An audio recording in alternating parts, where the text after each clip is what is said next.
53 বছর হয়ে গেল, এখনো পর্যন্ত কোরআনে কারিমের বিচার ব্যবস্থা আমরা চালু করতে পারি নাই। একথা নির্দ্বিধায় বলা যায়, এ দুনিয়ায় এখন ন্যায় বিচারের তুলনায় অবিচার বেশি হচ্ছে। এই ন্যায় বিচার পেতে হলে কোরআনে কারিমের বিচার ব্যবস্থা চালু করা লাগবে। খলিফাতুল মুসলিমিন হযরত ওমর রাদিয়াল্লাহু তাআলা আনহু রাষ্ট্রের দায়িত্ব পালন করে বাড়িতে ঢুকলেন, দেখলেন তার বাড়ির বারান্দায় একটা লাশ পড়ে আছে, মাসুম বাচ্চার লাশ, টুকরা টুকরা করা, প্রায় 12 টুকরা। ওনার মাথা খারাপ হয়ে গেল, আমার দেশে কোরআনে কারিম চলে আর বিনা কারণে একটা মাসুম বাচ্চাকে হত্যা করেছে, এরপর আবার আমার বাড়ির বারান্দায় রেখে গেল, এ সাহসকার। তদন্ত কমিটি তৈরি করলেন, 3 দিন পার হয়ে গেল, কেউ কোনো রিপোর্ট দিতে পারে না। হযরত ওমরের খাওয়া দাওয়া ঘুম প্রায় বন্ধ হয়ে গেছে। রাষ্ট্রের যিনি প্রধান হবেন, যারা দায়িত্বশীল হবেন, তাদের মন মেজাজ এরকম থাকা লাগবে। হযরত ওমর তদন্ত কমিটি 3 দিন পার হওয়ার পরেও রিপোর্ট দিতে পারে না কে করেছে এই কাজ। হঠাৎ একটা যুবতী মেয়ে তার বাবাকে সহ রাজ দরবারে হাজির, ডাক দিয়ে বলে, খলিফাতুল মুসলিমিন, আপনার টেনশন, আপনার ঘুম আসে না, খাওয়া দাওয়া বন্ধ হয়ে গেছে যে কারণে, সেই কারণ আমি। যে বাচ্চাটা আপনি 12 টুকরা অবস্থায় আপনার বারান্দায় দেখলেন, ওই বাচ্চাটার মালিক আমি ওর মা। ওকে আমি নিজে টুকরা টুকরা করে আপনার বারান্দায় রাতের গভীরে রেখে গেছি। হযরত ওমর বলে, মেয়ে কি বলো, টের পাও? হ্যাঁ, আমি সজ্ঞানে বলছি। এ কাজ কেন করলে? মেয়েটা বলে, আমার বাবাকে নিয়ে আমি পাহাড়ি এলাকায়, জঙ্গল এলাকায় বসবাস করতাম। 4 জন যুবক, তারা শিকারে গিয়ে আমার রূপ সৌন্দর্য দেখে তারা আমার সম্ভ্রম নষ্ট করে।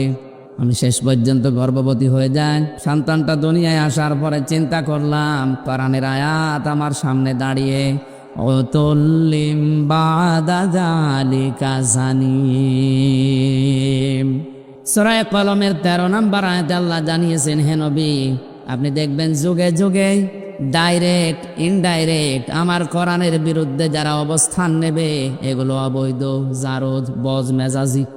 আমি চিন্তা করেছি, আমার পেটে জন্ম নিয়ে এ ছেলে যাই হোক, ওর জন্ম কি, আরো জোরে বলেন, অবৈধ সন্তান বড় হয়ে কোরআনের বিরুদ্ধে মিছিল করবে, আর আমি মা হয়ে দেখব না।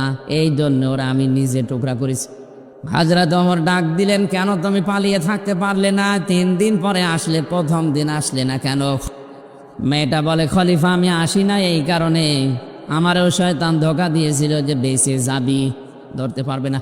কিন্তু কোরআনে কারিম আমাকে বাঁচতে দেয়নি। বারবার কোরআন আমার সামনে এসে দাঁড়িয়েছে। দুনিয়ায় কোনো অপরাধ করার পরে যদি বিচার না হয়, কিয়ামতে আল্লাহ ওই বিচার ডবল করে। আমি যেহেতু অপরাধ করেই ফেলেছি, আর আমার নিজের ইচ্ছাই না, জোর করে আমার এই অপরাধ করিয়েছে। দ্বিতীয়টা, আমি নিজের ইচ্ছাই করেছি, কোরআনের দিকে তাকিয়ে। মানুষ হত্যা করা কি এটা আমি জানি। হত্যার বিচার যদি দুনিয়ায় আমি না করতে পারি, না পেয়ে যায়, কিয়ামতে এই বিচার আল্লাহ আবার ডবল করে তুলবে। বিচার আপনি করে দেন, কিয়ামতে যেন আল্লাহ আমার বিচার না করে। হযরত ওমর বিচার আরম্ভ করবেন। জেনার যে শাস্তি আছে, মানুষ হত্যা করার যে শাস্তি আছে, সেটা আরম্ভ করবেন। দোষ যদি হয় আমাদের দোষ, আপনি বিচার করলে আমাদের করেন। হযরত ওমর বললে, 3 দিন কোথায় ছিলে? আমার কেন এত টেনশনে খাওয়া দাওয়া বন্ধ হয়ে গেল, কেন আসলে না? যুবকগুলো ডাক দিয়েছে, খলিফা, এসে না করার পর, ধর্ষণ করার পরে আমরা মনে করেছিলাম যে বেঁচে যাব, ধরতে পারবে না, কারণ কোনো সাক্ষী সেরকম নেই।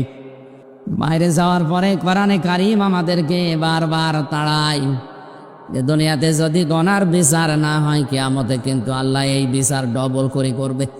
শেষ পর্যন্ত আর আমরা পারলাম না, বিবেকের তাড়নায় চলে এসেছি, ইমানের তাড়নায় আপনি বিচার করে দেন, কিয়ামতে যেন আল্লাহ এই বিচার আর ডবল করে না করে। হযরত ওমর এই 5 জনের বিচার কোরআনে কারিম দিয়ে আরম্ভ করলেন। শিক্ষার বিষয় এখানে, কোরআনে কারিম ওই রাষ্ট্র ব্যবস্থায়, বিচার ব্যবস্থায় কায়েম ছিল। নফসের ধোঁকায়, শয়তানের জালে, যৌবনের তাড়নায় গুনাহ করার পরেও আল্লাহ তাদেরকে ঈমান দিয়ে মরণ দিয়েছে। আজ এই দেশে যদি আমরা কোরআনের বিচার ব্যবস্থা কায়েম করতে পারি, ছোটখাটো অপরাধ আমাদের যাই হোক না কেন, মানুষ হিসাবে মরণের আগে অন্তত গ্যারান্টি পাওয়া যায় যে ঈমান নিয়ে মরা যাবে। এই জন্য দলমত নির্বিশেষে টার্গেট থাকা লাগবে, কোরআন কি করে বিচার ব্যবস্থায় যায়। এইটা তো রাজনীতি। হ্যাঁ, কোরআনে কারীম কিভাবে মানুষের কাছে উপস্থাপন করা লাগে, আল্লাহ এই ধরনটা আমাদেরকে শিখিয়েছেন। কিতাবুন উনজিলা ইলাইকা ফালা ইয়াকুন ফি সাদরিকা হারাজুম মিনহু লিতুনযিরা বিহি ওয়া যিকরা লিল মুমিনিন।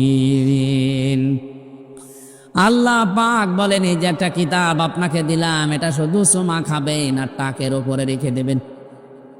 হ্যাঁ, এটা দিয়েছি মানুষদেরকে, আপনি সতর্ক করবেন। এই সতর্ক করার সময় যেন আপনার মনের ভেতরে কোনো দ্বিধা, দ্বন্দ্ব, সংশয়, সন্দেহ, সংকীর্ণতা কাজ না করে। কোরআন যখন প্রচার করবেন, তাফসীর করবেন, ব্যাখ্যা করবেন, আপনার মন যেন আবার দুর্বল হয়ে না যায়। যিকরা লিল মুমিনিন, কোরআন মুমিনদের জন্য উপদেশ। কাদের জন্যে? হারাজন শব্দের ব্যাখ্যা পেয়েছি আমি দুইটা, খুব খেয়াল করে শোনেন। কোরআনের কোন শব্দ যদি কেউ বোঝার জন্য চেষ্টা